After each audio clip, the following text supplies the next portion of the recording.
मनुष्य की जो प्रकृति है जिज्ञासु प्रवृत्ति है और इस जिज्ञासा के संदर्भ में एक विषय है भूगोल विषय। जी हाँ, भूगोल जो विषय है ये जिज्ञासाओं को शांत करता है। हम जब सोचे दिन के समय सूर्य को जब देखते हैं तो हमारे मन में जिज्ञासा आती है कि सूर्य से इतनी गर्मी क्यों मिलती है, सूर्य का जन्म या सूर्य का विकास कैसे हुआ। हम जब देखते हैं रात के समय हम जब चांद को देखते हैं तो चांद से जो शीतलता हमें मिलती है तो हमारे मन में विचार आता है कि चांद का निर्माण कैसे हुआ, चांद का जन्म कैसे हुआ। जब हम देखते हैं कि तारों को टिमटिमाते हुए देखते हैं और हम देखते हैं कि ये तारों को गिनना शुरू कर देते हैं कि हाँ तारे गिनना शुरू कर देते हैं। हम बचपन में ऐसा किए हैं। आखिर हम लोग ये जिज्ञासा का विषय बन जाता है कि तारे का जन्म कैसे हुआ। तो हम देखते हैं कि ये पृथ्वी जहां हम लोग निवास करते हैं या पृथ्वी का जन्म, पृथ्वी की उत्पत्ति कैसे हुई है, तो एक जिज्ञासा का विषय बना हुआ है। तो इस जिज्ञासा को शांत करने का काम करता है भूगोल विषय। हम भूगोल विषय में आज का जो टॉपिक पढ़ेंगे पृथ्वी की उत्पत्ति का विकास। जी हाँ, पृथ्वी की उत्पत्ति कैसे होती है, हमारे सौर मंडल का जन्म कैसे होता है, हम इस अध्याय में ये जानने का प्रयास करेंगे। आपको प्रतीत हो रहा है ये पृथ्वी के संदर्भ में हम जानने का प्रयास करेंगे कि ये पृथ्वी का जन्म कैसे हुआ। तो इस संदर्भ में हम देखते हैं कि पृथ्वी के जो आरंभिक सिद्धांत जो है हम उसको जानने का प्रयास करेंगे कि पृथ्वी का जो जन्म कैसे हुआ। इस संदर्भ में हमारे आदिकाल से बहुत सारे भूगोलवेत्ता अपने अपने मत सामने रखे हैं। तो उसमें से हम मत को हम विभेद कर देते हैं, अलग कर देते हैं। हम देखते हैं कि तारों की संख्या के आधार पर दो मत रखे गए। तो पहला जो मत था अद्वैतवादी सिद्धांत और दूसरा मत था द्वैतवादी सिद्धांत। जी हाँ, हम देख सकते हैं। इसके पहले हम देखते हैं कि सर्वप्रथम पृथ्वी की उत्पत्ति के संदर्भ में जो सिद्धांत प्रस्तुत किया गया था 1749 में कांति द बफन ने ये परिकल्पना की थी कि पृथ्वी की उत्पत्ति पुच्छल तारा से हुई है। जी हाँ, तो पहला सर्वप्रथम पृथ्वी की उत्पत्ति के संदर्भ में जो सिद्धांत प्रस्तुत किया गया था कांति द बफन के द्वारा किया गया था। जी हाँ, 1749 में पुच्छल तारा सिद्धांत के अंतर्गत। तो ये फ्रांसीसी विद्वान जो थे कांति द बफन। हम देख सकते हैं कि हम बात कर लेते हैं कि संख्या के आधार पर दो मत रखे गए थे जिसकी हम चर्चा कर चुके हैं। तो हम देख सकते हैं अद्वैतवादी सिद्धांत जिसको मोनेस्टिक कॉन्सेप्ट भी कहा गया है, मोनेस्टिक कॉन्सेप्ट जिसको एक तारा सिद्धांत कहा जाता है। हम देख सकते हैं द्वै तारा सिद्धांत जो तो दो तारा सिद्धांत भी कहा जाता है। इसको हम लोग ड्यूलिस्टिक कॉन्सेप्ट भी कहते हैं। हम चर्चा कर लें अद्वैतवादी परिकल्पना की। अद्वैतवादी परिकल्पना के संदर्भ में हम ब्रायन लारा के संदर्भ में देखते हैं कि क्रिकेटर जो थे वेस्ट इंडीज के, उसमें जाना माना नाम था ब्रायन लारा। जी हाँ, तो हम इसको याद करने का एक ट्रिक देख लेते हैं कि जो काला लारा, जी हाँ, जो लारा थे वो काले थे। हमको अद्वैतवादी सिद्धांत के समर्थक कौन कौन से थे ये हमको जानना इंपॉर्टेंट हो जाता है। प्रश्न पूछा ही जाता है कि तो आपको याद रखना है काला लारा। जी हाँ, लारा जो थे काले थे, तो काला लारा याद कर रहे हैं। क से कांट, ला से लाप्लास, फिर लारा मतलब ला से ही आ गया है लाकियर, और बोल सकते हैं रा से रास। तो हम देख सकते हैं कि इमैनुअल कांट और लाप्लास, लाकियर और रास ये अद्वैतवादी सिद्धांत के प्रतिपादक थे और अद्वैतवादी सिद्धांत के समर्थक थे। जी हाँ, समर्थक थे ये। तो हम देख सकते हैं पहला बात करते हैं वायव्य राशि परिकल्पना की बात कर लें। वायव्य राशि परिकल्पना की जो संकल्पना जो प्रस्तुत की थी इमैनुअल कांट ने प्रस्तुत की थी 1755 में। तो याद रखिएगा वायव्य, तो वायु को आप काटने का प्रयास करेंगे क्या? नहीं, मगर कांट ने किया था वायु को काटने का प्रयास। जी हाँ, वायु। तो वायव्य राशि परिकल्पना के प्रतिपादक थे इमैनुअल कांट। आपको याद रखना है। आपको याद रखना है कि ये जर्मन दार्शनिक थे जिन्होंने 1755 में अपना सिद्धांत प्रस्तुत किया था। प्रस्तुति का जो मेन ध्येय था न्यूटन के गुरुत्वाकर्षण के सिद्धांत के आधार पर ये अपनी परिकल्पना प्रस्तुत करते हैं। इनमें ये बताया जाता है कि पूरे ब्रह्मांड में एक देव निर्मित आदि पदार्थ था जिसकी प्रकृति कैसी थी? शीतल थी, स्थिर थी, ठंडी थी। जी हाँ, और गतिहीन थी। ये जो प्रकृति जो थी बाद में अचानक ऐसा होता है कि इसकी प्रकृति कैसी हो जाती है? गतिशील हो जाती है। ये शीतलता से गर्म हो जाती है। परिणाम स्वरूप क्या होता है? इसमें नेबुला का रूप धारण कर लेता है। जी हाँ, आग निर्मित जो पदार्थ है वह नेबुला बन जाती है। नेबुला मतलब निहारिका बन जाती है। वो बोला भी गया है कि जो सौरमंडल की रचना निहारिका से हुई है। तो हम देख सकते हैं कि निहारिका को ही हमारे सौरमंडल की जननी कहा जाता है। तो ये अतिशयोक्तिपूर्ण नहीं होगा। हम देख सकते हैं कि नेबुला कैसे बना। नेबुला देव निर्मित आद्य पदार्थ जो ठंडा था, शीतल था, वो जो गतिहीन था, गतिशीलता ही नहीं थी उसमें, बाद में क्या होता है, वो गतिशील हो जाता है, गतिशील हो जाता है और वह क्या बन जाता है, नेबुला या निहारिका बन जाता है। और इसी निहारिका के केंद्र अपसारित बल के द्वारा, जी हाँ, केंद्र से बाहर की ओर जो बल काम करती। एग्जाम्पल ले सकते हैं, अगर एक साइकिल है जो कीचड़ युक्त पहिए में है, मतलब हाँ, जो साइकिल है जिसके पहिए चक्के कीचड़ से लगे हुए हैं, जब उसको आप पैडल मारोगे तो कीचड़ जो लगा हुआ जो पहिया है वो बाहर की ओर, जो कीचड़ है बाहर की ओर फेंकाएगा। जी हाँ, तो ये केंद्र से बाहर की ओर काम करता है। जी हाँ, तो वैसी निहारिका में भी यही होता है। निहारिका जो गतिशील हो जाती है, काफी अधिक गर्म तप्त होती है, इसके केंद्र से बाहर की ओर यह काम करता है और इसके 9 छल्ले निकलते हैं, जिससे हमारा पृथ्वी, हमारे ग्रह का निर्माण होता है। तो ये वायव्य राशि परिकल्पना के जो इमैनुअल कांट थे, इन्होंने बताया कि ये निहारिका से ही हमारा पृथ्वी की उत्पत्ति हुई है। ठीक है, हम देख सकते हैं कि जो बचा हुआ जो निहारिका का जो अवशिष्ट भाग था वो सूर्य बन गया।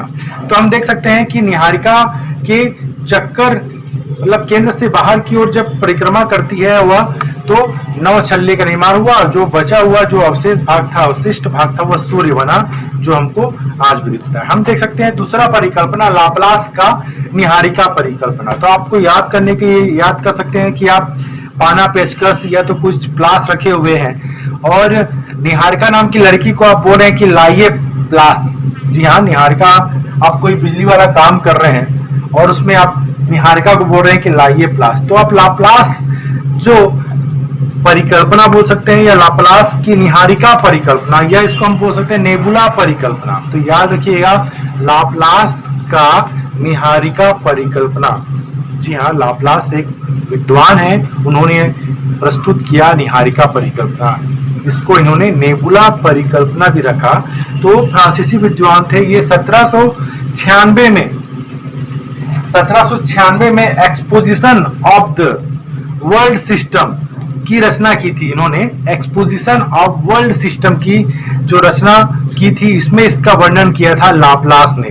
तो इसमें देखते हैं लाप्लास ने कहा क्या था। तो इसमें जो वायव्य राशि परिकल्पना में जो कहा गया है, देव निर्मित पदार्थ जो पहले से व्याप्त थी हमारे सौरमंडल में, हमारे मतलब ब्रह्मांड में, तो ये लाप्लास ने कहा, क्या कहा, ये देव निर्मित पदार्थ को यहाँ से हटा दिया। उन्होंने कहा कि डायरेक्ट निहारिका थी हमारे ब्रह्मांड में, तो निहारिका से ही 9 छल्ले निकले जिससे हमारी पृथ्वी की रचना हुई। तो ये लाप्लास ने वायव्य राशि परिकल्पना को थोड़ा सा मोडिफाई किया, मतलब सुधार करके निहारिका से ही हमारे पृथ्वी, हमारे सौरमंडल का निर्माण हुआ, ये बताया। हम देख सकते हैं अगला जो सिद्धांत है, द्वैतवादी सिद्धांत, जिसको ड्यूलिस्टिक कॉन्सेप्ट भी कहते हैं। ड्यूलिस्टिक सिद्धांत के अंतर्गत हम देखते हैं कि हम इसमें चेम्बरलिन की जो ग्रहाणु परिकल्पना, जिन्होंने 1905 में चेम्बरलिन की ग्रहाणु परिकल्पना प्रस्तुत की गई थी, इसको हम लोग बाइपेरेंटल कॉन्सेप्ट भी कहते हैं। तो याद रखिएगा, द्वैतवादी सिद्धांत को हम ड्यूलिस्टिक कॉन्सेप्ट भी कहते हैं। प्रश्न पूछ दिया ड्यूलिस्टिक कॉन्सेप्ट क्या है, तो आपको बताना पड़ेगा कि ऐसा मत जिसका मतलब ब्रह्मांड की उत्पत्ति के लिए 2 तारा को माना गया है, मतलब जो ब्रह्मांड या हमारे सौरमंडल की उत्पत्ति के लिए जो निर्माण किया गया है 2 तारे से, तो उसमें माना गया द्वैतारक। तो द्वैतारक को ही हम ड्यूलिस्टिक सिद्धांत, ड्यूलिस्टिक कॉन्सेप्ट भी कहते हैं या बाइपेरेंटल भी कहते हैं। तो हम देखते हैं कि द्वैतवादी परिकल्पना के अंतर्गत पहला आता है चेम्बरलिन का ग्रहाणु परिकल्पना। तो इसमें देखते हैं कि जो ग्रहाणु है, जिसको इन्होंने फिलामेंट कहा, फिलामेंट है क्या, तो देख लेते हैं कि ग्रहाणु परिकल्पना के अंतर्गत चेम्बरलिन ने ये बताया कि हमारा जो सूर्य था, और सूर्य अपने अक्ष पर परिक्रमा लगा रहा था ब्रह्मांड में, मगर उसके पास अचानक विशाल का तारा आता है जो सूर्य से भी विशाल होता है। वह तारा उसके नजदीक आता है और नजदीक आने के साथ साथ उसमें आकर्षण शक्ति का बल के कारण जैसे जैसे नजदीक आता है हमारे सूर्य के पास। तो सूर्य में क्या होती है, सूर्य में जो धूल कण जो होते हैं वह जो आकर्षण शक्ति के कारण वह एक फिलामेंट के रूप में बाहर निकलता है।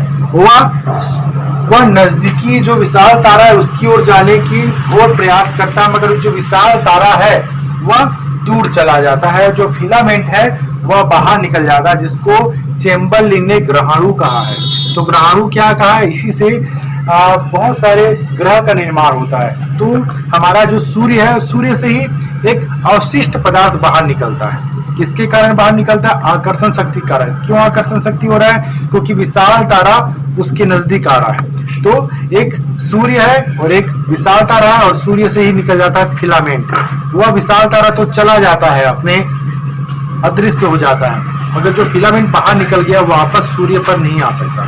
वह सूर्य की आकर्षण शक्ति कारण वह सूर्य की परिक्रमा लगाना शुरू कर देता है, और यही फिलामेंट, यही ग्रहाणु से ही विखंडन होके हमारे ग्रहों का निर्माण होता है। ठीक है, सौरमंडल में जितने ग्रह हैं उसका निर्माण इसी फिलामेंट से होता है। तो चेम्बरलिन ने कहा। चेम्बरलिन के बाद हम बात कर ले जेम्स जीन्स एंड जेफरीज का ज्वारी परिकल्पना। तो ये एग्जाम्पल के बजाय हम इसको आसानी से याद कर सकते हैं। जेम्स जीन्स और ज्वारी, तो इसमें आपको कॉम्बिनेशन क्या लग रहा है, ज का यूज हुआ है, जी हाँ, ज से जहाज का यूज हुआ है। जी हम बोल सकते हैं जेम्स जेफरीज का ज्वारी परिकल्पना।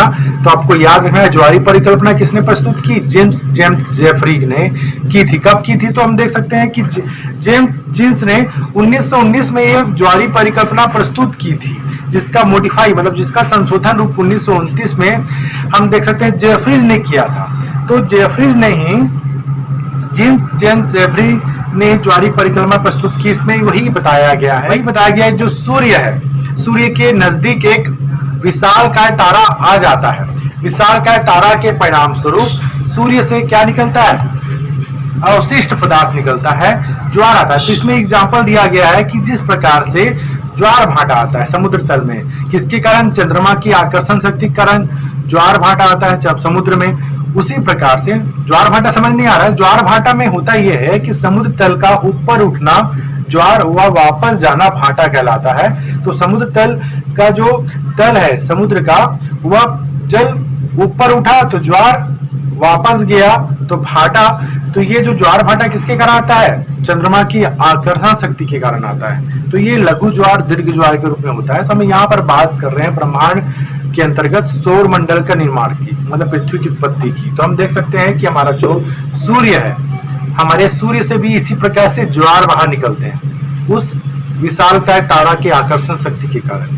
परिणाम स्वरूप क्या होता है, वह बाहर निकला हुआ जो ज्वार के रूप में बाहर निकला हुआ है, वो किस रूप में है, वह सिगार के रूप में है। इस तरह से मेरे हाथों में ये इस तरह से देख रहे हैं, सिगार के रूप में। तो बीच वाला जो भाग है ये काफी बड़ा होता है, मतलब बृहस्पति ग्रह बनता है इससे, बृहस्पति शनि ग्रह बनते हैं बीच वाले भाग से, जबकि ये जो किनारे हैं उसमें बुध ग्रह बनते हैं। इससे हम देखते हैं आपका यूरेनस बनते हैं। प्लेटो को तो हटा दिया ग्रह। तो वर्तमान में सौरमंडल में, हमारे जो सौरमंडल में 8 ग्रह हैं, उसमें 2006 में जो हटा दिया गया है प्लूटो को। की बात के बाद हम देख सकते हैं कि तीसरा जो परिकल्पना है एच एन रसेल का जो सिद्धांत है उसको द्वितारक सिद्धांत भी कहते हैं या बाइनरी परिकल्पना भी कहते हैं। इसके अंतर्गत यह माना गया कि हमारा जो सूर्य है अपने अक्ष पर परिभ्रमण कर रहा था, और वहीं पर एक पिंड था। जी हाँ, एक पिंड था, एक तारा था, और एक विशालकाय तारा आ जाता है। मतलब इसमें द्वितारक सिद्धांत के अंतर्गत बताया गया कि 2 तारा थे। हमारा सूर्य तो था, मगर इसके अलावा 2 तारा भी आ गया। मतलब पृथ्वी, हमारा जो सूर्य था उसके मध्य में एक तारा था, और एक विशालकाय तारा उसके नजदीक आता है।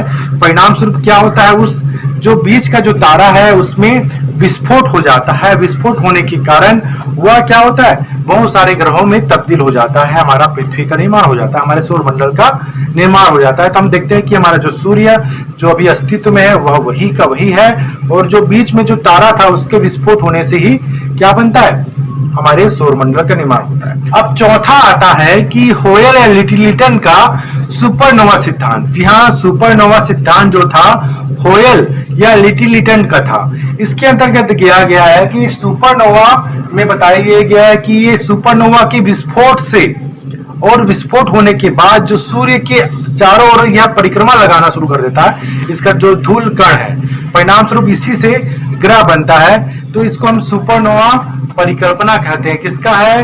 होयल या लिटिलिटन का।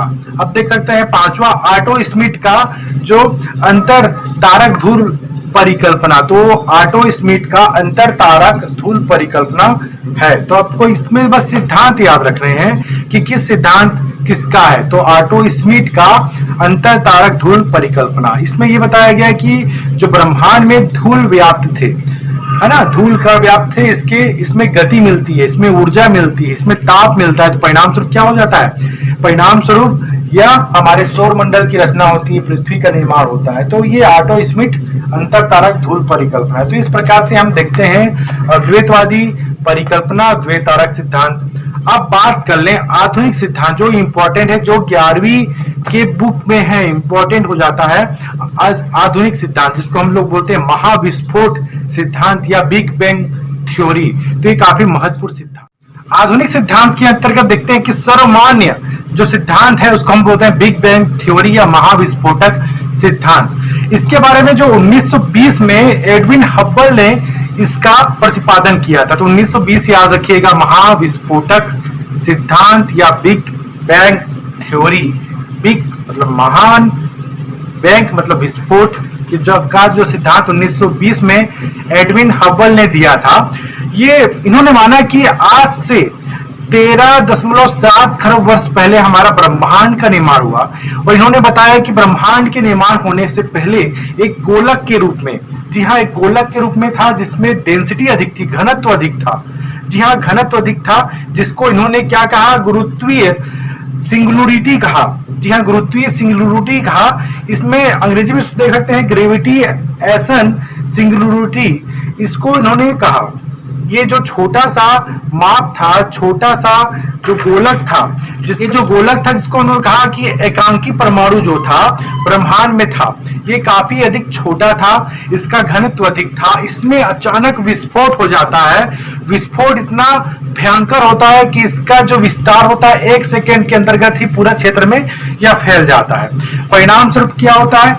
इसमें ही जो हमारे ब्रह्मांड का निर्माण होता है। परिणाम देखते हैं कि सभी आकाश गंगाएं दूर होती जा रही हैं। तो इसमें इन्होंने कहा कि रेड शिफ्ट मतलब लाल विचलन जो था 1920, इसका मूल था, इस सिद्धांत का मूल था रेड शिफ्ट, जिसको बोल सकते हैं लाल विचलन। 1920 में इस सिद्धांत का मूल बना। प्रश्न पूछा जाता है कि गुरुत्वीय सिंगुलरिटी क्या है?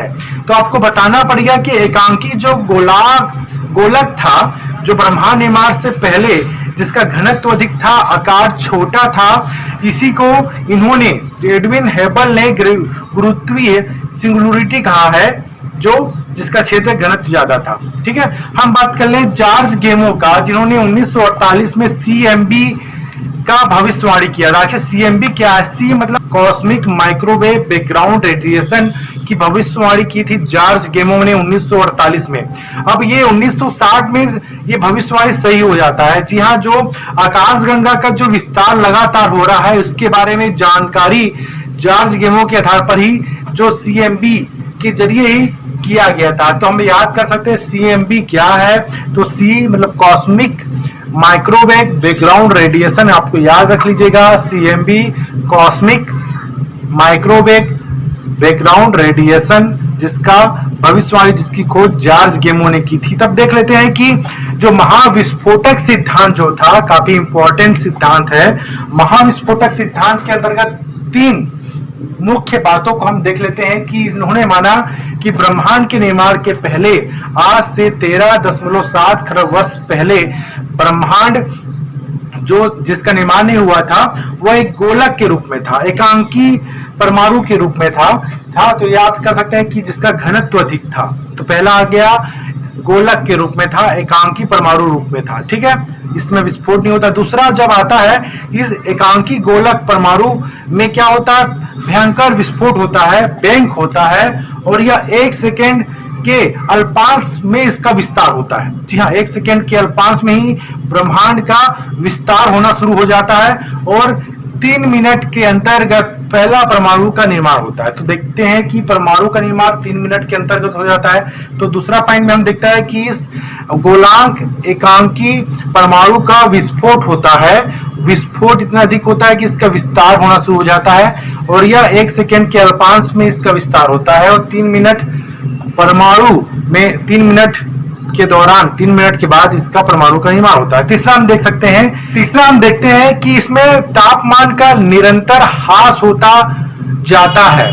जी हाँ, और परमाणु का निर्माण होता जाता है, मतलब ग्रहों का निर्माण होना शुरू हो जाता है, निहारिकाओं का निर्माण होना शुरू हो जाता है, तारों का निर्माण होना शुरू हो जाता है। तो देखते हैं कि 3 लाख वर्ष बाद, मतलब 3 लाख वर्ष के दौरान, मतलब आज से हम देख सकते हैं 13.7 खरब वर्ष पहले ब्रह्मांड की उत्पत्ति हुई, विस्फोट हुआ। उसके 3 लाख वर्ष के बाद क्या होता है, हम देखते हैं कि तापमान में गिरावट आती है। कितनी गिरावट आती है? कम से कम 4500 केल्विन तापमान की गिरावट आती है, मतलब 4500 केल्विन तापमान की गिरावट आती है और परमाणु का निर्माण होता है। तो यहाँ पर तापमान तो गिर रहा है और परमाणु का निर्माण हो रहा है, ग्रहों का निर्माण होना शुरू हो जाता है। तो 3 स्टेप है। तो पहला, ब्रह्मांड में एक गोलक एकांकी जो घनत्व वाला था वो व्याप्त था, उसमें विस्फोट होता है, विस्तार होता है। हम देखते हैं यहाँ ब्रह्मांड का विस्तार, आखिर ये शब्द है क्या? ब्रह्मांड का विस्तार है क्या? तो इसमें इस सिद्धांत में ब्रह्मांड का विस्तार होता है। तो इसमें देखता है कि आकाश गंगाओं के बीच दूरी का विस्तार को ही हम बोला गया है ब्रह्मांड का विस्तार, जो ब्रह्मांड पारदर्शी हो जाता है इस विस्फोट के दौरान। हम देख सकते हैं कि प्रकाश वर्ष क्या है? प्रकाश वर्ष पूछे जाते हैं प्रश्न। तो प्रकाश वर्ष जो है, 1 वर्ष में प्रकाश की जो दूरी तय की जाती है वह प्रकाश वर्ष कहलाता है। प्रकाश वर्ष जो है ब्रह्मांड की दूरी तय करता है, मतलब तो 3 लाख किलोमीटर प्रति सेकेंड इसका जो रेशियो है, रफ्तार है, 3 लाख किलोमीटर प्रति सेकेंड जो प्रकाश की जो गति होती है, रफ्तार होती है, उसको हम देख सकते हैं 3 लाख प्रति सेकेंड होती है। हम उसको इक्वल कर लें तो 9.461 मल्टीप्लाई गुणा, है ना, हम 1020 से करें तो ये इतना बराबर होता है किलोमीटर का। जी हाँ, हम देखें प्रकाश वर्ष को हम देखें तो प्रकाश वर्ष में 9.461 मल्टीप्लाई गुणित हम करें तो 1012 से हम करते हैं तो ये किलोमीटर के बराबर होता है। हम इसको देख सकते हैं, जितना भी आएगा वो किलोमीटर के बराबर होगा। हम देखिए, हम पृथ्वी और सूर्य की जो दूरी है 14 करोड़ 95 लाख 98,000 की दूरी है और सूर्य का जो प्रकाश पृथ्वी में आने में 8.311 मिनट लगते हैं। मान सकते हैं कि 8 मिनट लगते हैं सूर्य के प्रकाश पृथ्वी में आने में। हमारे पास एक प्रश्न हो सकता है कि चंद्रमा का प्रकाश आने में कितना लगता है? जी हाँ, 14 सेकंड लगते हैं। 14 चंद्रमा के जो प्रकाश पृथ्वी पर आने पर 14 सेकंड लगते हैं, जबकि हमारा जो सूर्य का प्रकाश आने में हमको 8 मिनट के आसपास लगते हैं। तो 8.31 मिनट लग जाता है। इससे हमने देखा कि पृथ्वी की उत्पत्ति संबंधी जो सिद्धांत है काफी इंपॉर्टेंट हो जाता है। इसके बाद जो हम देखते हैं कि तारों का जन्म कैसे होता है, चंद्रमा के बारे में देखते हैं, सौरमंडल, हमारे सौरमंडल के बारे में जानने का प्रयास करते हैं। तो ये अगला पार्ट में आएगा।